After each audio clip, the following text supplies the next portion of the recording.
right before we started this recording, I did just eat a Triscuit, and you all commented how you hated that it made my voice lower for some reason. But what I wanted to hit you guys with was, do you guys know why they're called Triscuits? I found this out like a little while ago. Apparently, it was a huge mystery that a lot of people were delving into, or rather, one person delved into after a lot of people just didn't know.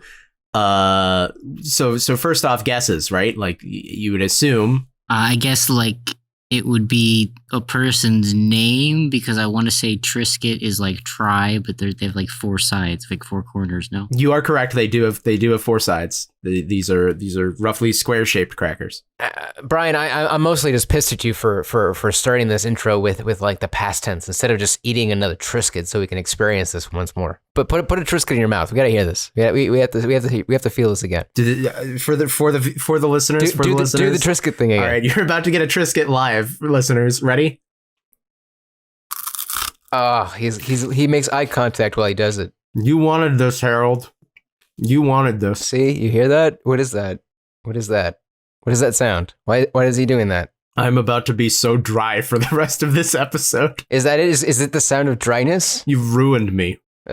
You've ruined yourself, Brian. The truth is, it's electric. It's electric biscuits. They were originally like baked with electricity directly or something. I don't remember the precise detail, but that's what it is. It stands for it's a shortened version of electric biscuit. It has nothing to do with try as in three. It's very strange. So finally, we have solved another great American mystery. It was the assassination of JFK and why they were called Triscuits. Triscuits did it. The electric biscuit killed JFK. Of course. Thank you, Brian. I really appreciate that. So they just use like a toaster. Okay. Hello, everyone. We're the hosts of 2 Weeks, One Shot, and this is TWOS Talks, a podcast inside a mech, and the mech is actually your dead mother. And you already did this one. We've already done this one. Did this one. Like yeah, we've already done that one. All right, here we go. Hello, everyone. We're the hosts of 2 Weeks, One Shot, and this is TWOS Talks, a podcast inside a podcast that's inside of an origami swan, and you're making 1,000 of them, and it's going to grant you a wish, but the wish isn't going to come true because we're a podcast. That's not how that works, and it's origami cranes, not swans, you idiot. And we're the aforementioned hosts of TWOS Talks, we're the aforementioned hosts of TWOS Cast. And this is the one where we talk about whatever. Say hi, guys. Hi, guys. Hi. Hi, I'm Harold, and honestly, if I do have a giant mech, I do want it to be related to me. Like, it doesn't have to be my mother, but I do want it to be like my cousin or something like that. Like, I want to feel like some kind of like personal connection to my robot. Like, it has to be family, you know? I like how you got a little Hispanic there. You're like my cousin. I mean, we all know how we feel about our cousins. Like, it's a love-hate. It's a lot of feeling there, you know? I don't know. I don't like where that was going at all. There's a lot of, I'm Brian, aka Helix Missionary, by the way. And,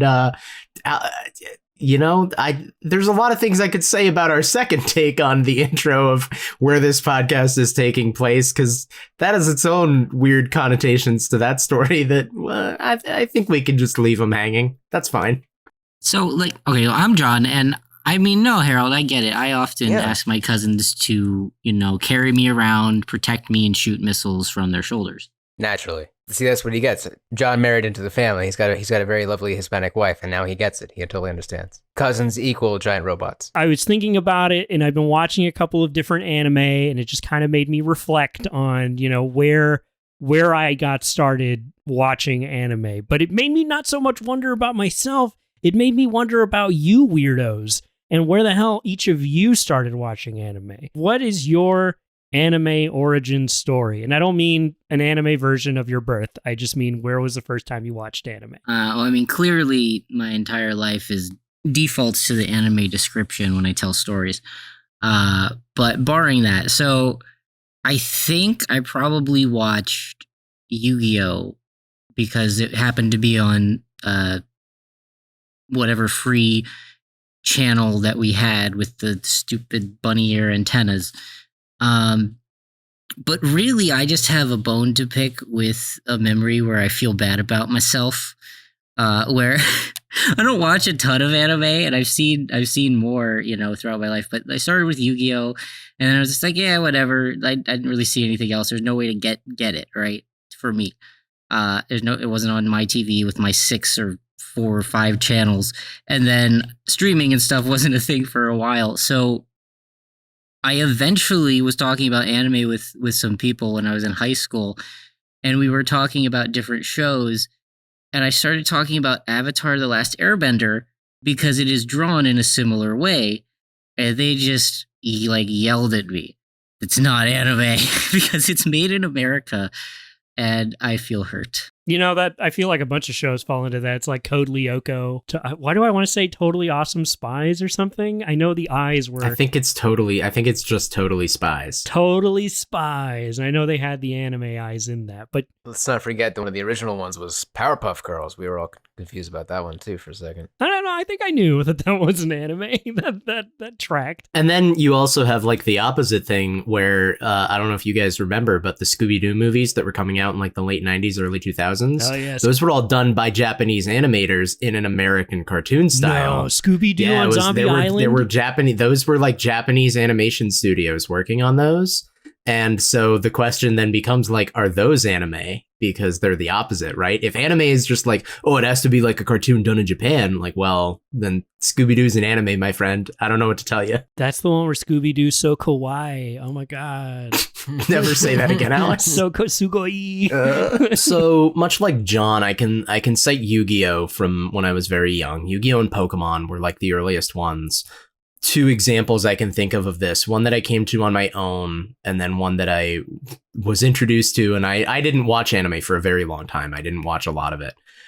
When I was in, I think high school is when it started. I got into Rurouni Kenshin, and I got into the manga. And then I was like, in the manga, the collections I had like the notes from the author as it was from when it was coming out. And one of the notes is like, oh my God, like there's an anime adaptation coming. It's on the way. And I was like, whoa, there's an anime of this? Like there's a show? That's cool. So I remember being that era where I was going on YouTube and looking up and finding the like bootlegged recorded versions. And you had to watch like 3 separate videos to get each episode of Rurouni Kenshin, which was a lot of fun to remember. But then from that was really the only one I had watched because one of my friends, bless him for trying, but he was trying to get me into anime, and the one he started me with was Clanad, which is not one I don't know if any of you guys know about that one, but it is like a very weird slice of life, very strange show. And not at all one that I would use to try and get people into, like, you would think you would try to get people into anime with like, Dragon Ball or like one of the big name newer ones, Full Metal Alchemist, Death Note. These are ones that I've since been recommended by people. But Clanad was the first one that I was shown. And when I watched that, it was like, if this is what anime is, I'm not interested. I do not care about this. Took me a while after that. It was only like 2 years ago now that I really finally came around and started like actually watching more anime. My entry was, of course, American television, whatever was on the fucking basic cable network stuff, which was, I think, in the middle 90s.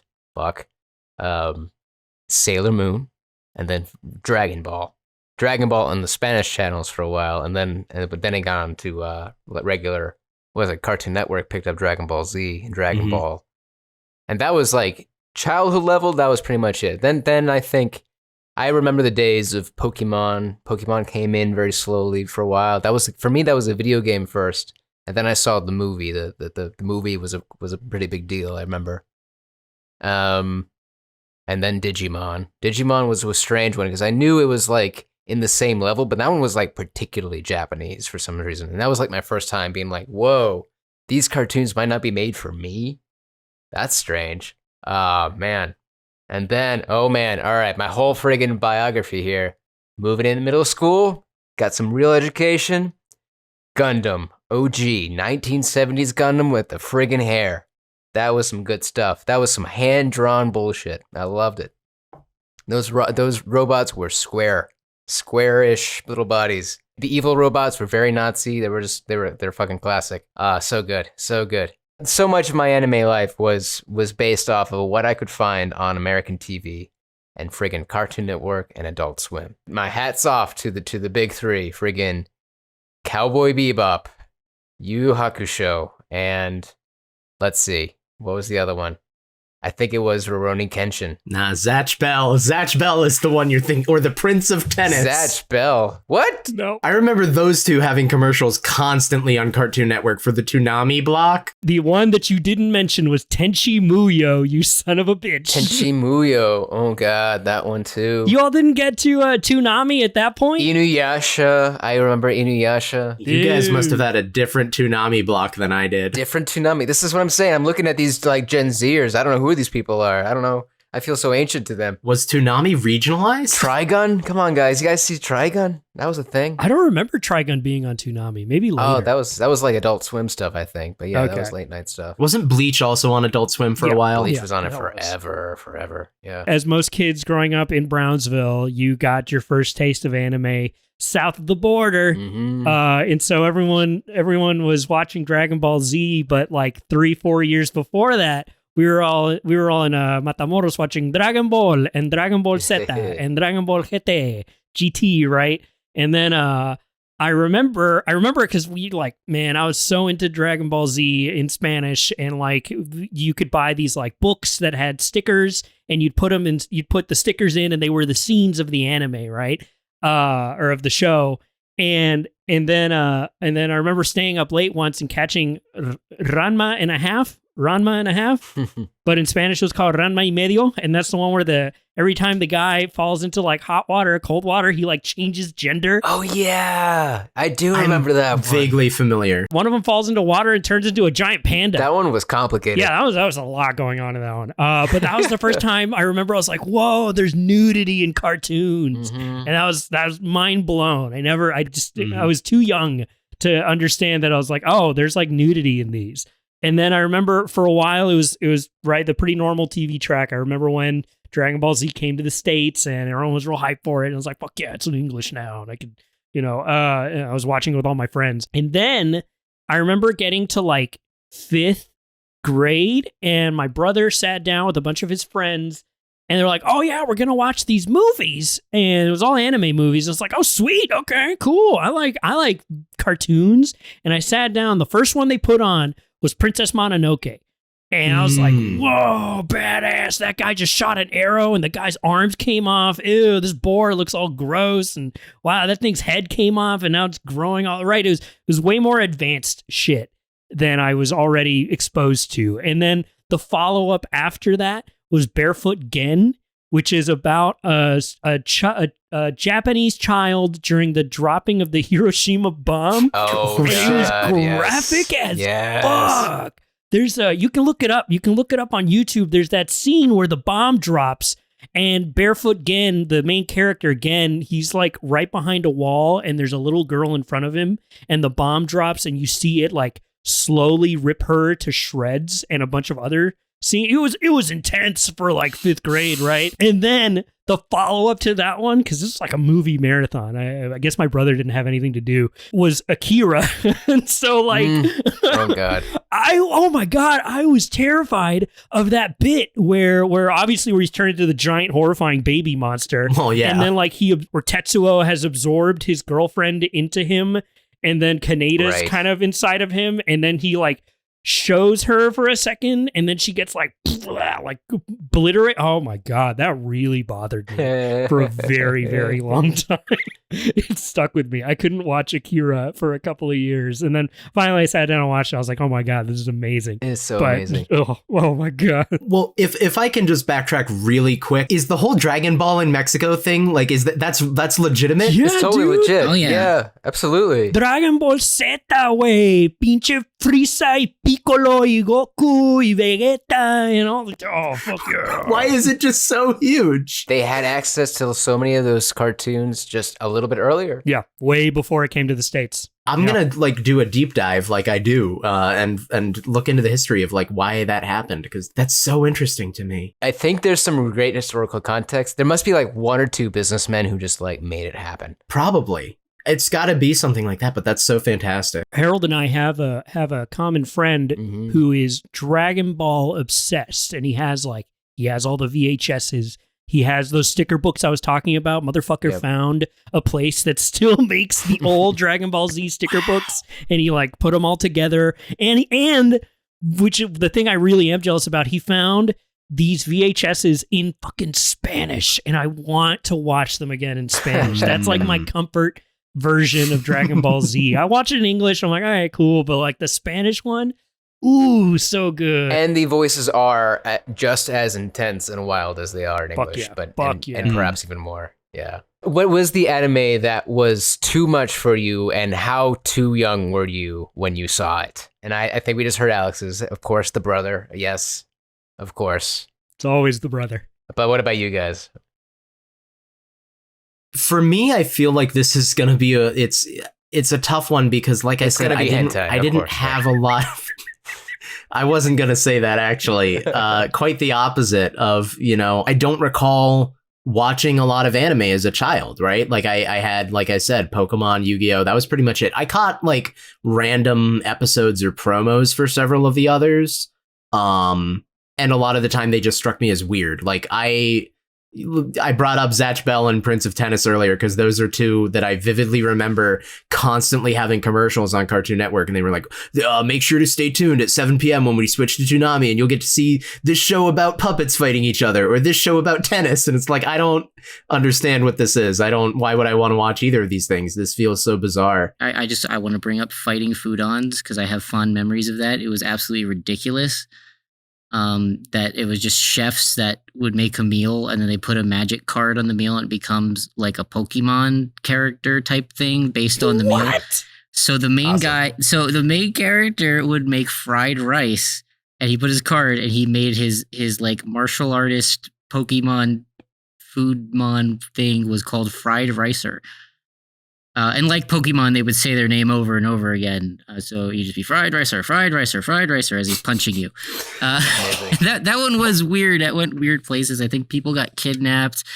Like his dad, I don't know. It was strange. But that one I have fond memories of. But I don't really have one that was like freaked me out, that I was like, oh, I'm not ready for this. When I started, maybe I had a moment of pause. I just have this image of you as a little kid, like, fried ricer. I'm not ready for this. No. This content's too complicated. Fried ricer, no. I mean, that's quite a lot to ask of a kid. Like, yeah, so there's all these chefs and they love to cook, but then their food becomes magic food that fights each other. Yeah, I get it. Being too much doesn't have to be like, oh my god, this is so much gore, or like it's hentai, or so. It can just be like, this show is asking me to accept a premise that is beyond what I am willing to put up with. And there's a lot of that in anime. And I watched the whole thing. There's a lot of that too, right? Because I think the first anime, I started hanging out with people in high school that were like, that were more into anime. And Brian and I have a mutual friend, Nick, who was super into anime still. And he would always suggest things. And he recommended to me Soul Eater. Soul Eater starts with the two of the main characters trying to like kill a witch or something. And they fail spectacularly in the anime, oops, I'm embarrassed way, of the male character getting flung straight into the bathroom with the witch in the bath straight into her breasts. And then having the whole nosebleed thing. Yeah. In episode 1, in the first 3 minutes, and I paused, and I was just like, I don't know that I want to do this. John, that is such an innocent answer. I'm just like, I don't know if this is for me, man. It's just like your friend describes to you, they like get souls, and the guys turn into weapons, and it's like super cool and badass, and like they go to a school thing, and it's run by death.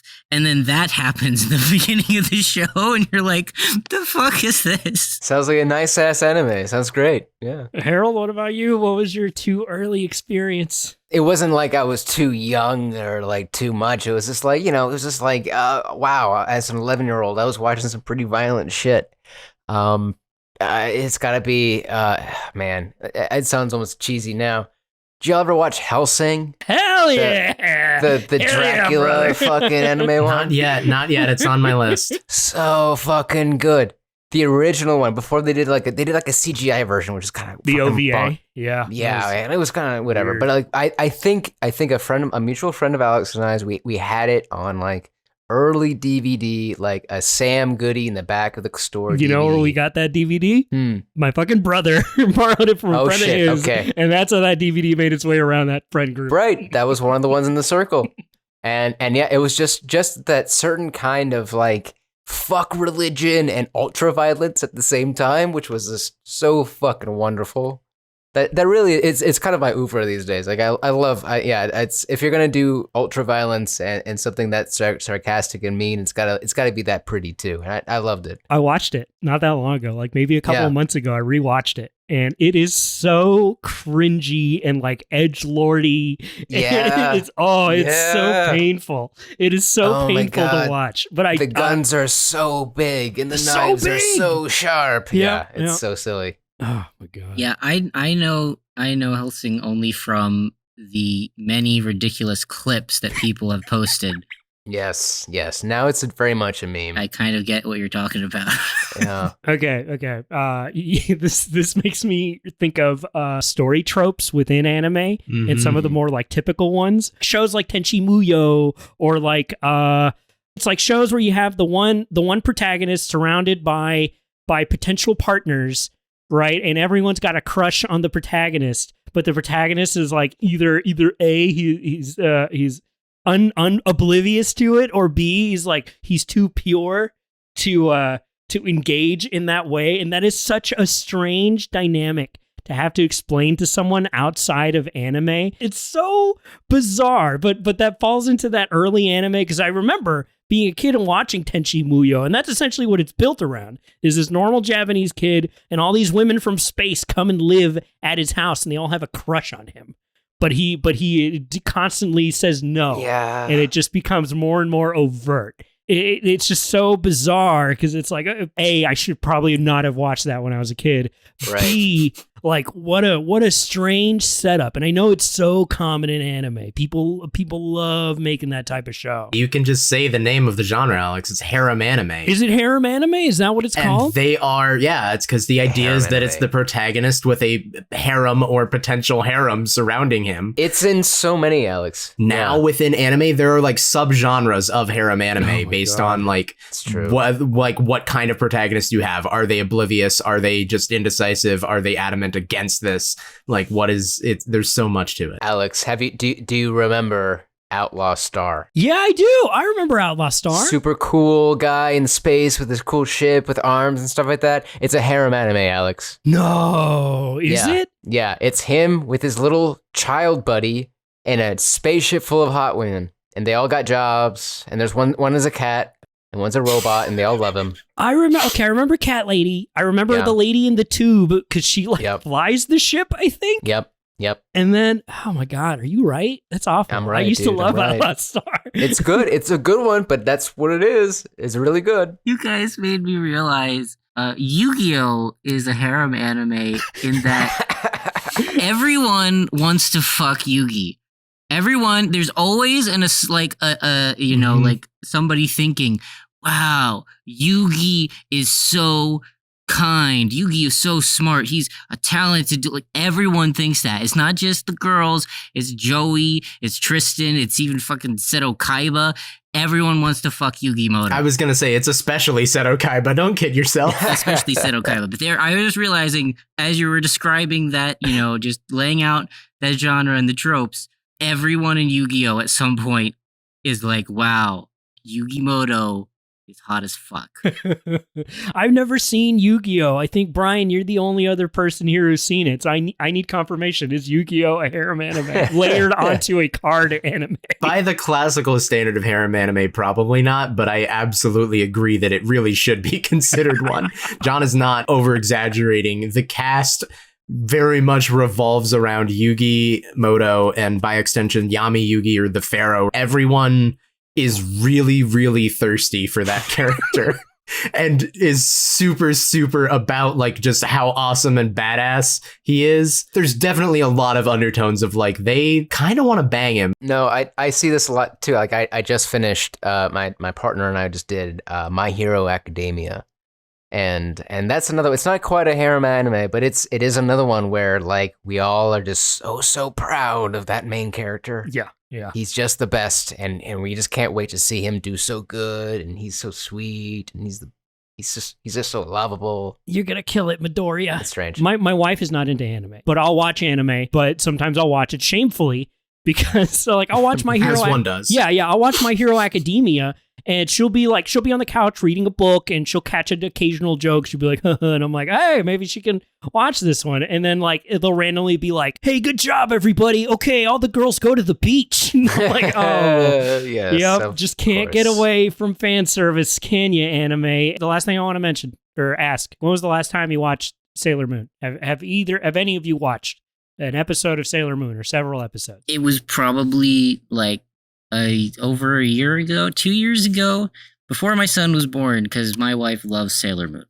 Mm-hmm. So we started to watch it, and then we didn't go back to continue watching it. Okay, reason I bring up Sailor Moon, because I think it's really funny how when you first watch it, right, there's the transformation sequence, but Sailor Moon gets to a point where it has so many fucking characters that the majority of the episode is these transformation sequences. It'll start, you get a little bit of slice of life, the villain shows up, and then the transformation sequences begin. There's like a 3-minute fight. They do some normal life stuff, more transformation sequences, credits. And it's so many transformation sequences at some point. Like they have like, there's like the 5 Sailor Scouts, and then there's like the baby scout from the future who's her daughter, and then there's like Amazing. I think they like layer on 2 more on top of that, and in one given episode, all of them will do the transformation sequence, and it's just there's no anime after that. Well, and Alex, what you've done is you've stumbled upon, with Harold's help, we've discovered what the TWOS cast anime adaptation is going to be. It's going to be the 4 of us, everyone in our families, every one of our friends, every guest we've ever had on the show. We're all in high school, and we all have transformation sequences. And every episode is just 24 minutes of transformations. Perfect. And then we sit down at a table and record a podcast. And that's our show, everybody. Thanks again for tuning in. This was TWOS Talks, the one where we just kind of talk bullshit. And then there's the main show, 2 weeks, one shot. I think when this one comes out, we're going to be rounding out our adventure in Burn Bright with special guest GM Mike Daniel from 19 Hits the Dragon. And then we're going to be beginning One Last Job with a couple of special guests on that. It's going to be a lot of fun. And we're also going to be doing a Halloween adventure. So keep an eye on our Twitter for announcements on that and a special preview and all that good stuff. We got 2 very exciting returning guests for that. Go ahead and check out the show notes for links to all our stuff. And everybody say goodbye. Goodbye. Bye. Goodbye. Stop watching anime so much, all of you. God. Maybe watch some Filipino anime instead. I hear it's amazing. Some Chinese, what is it, manhwa? You said manga earlier, and you're such a douche. Manga. Okay, so to be fair, the reason Anime.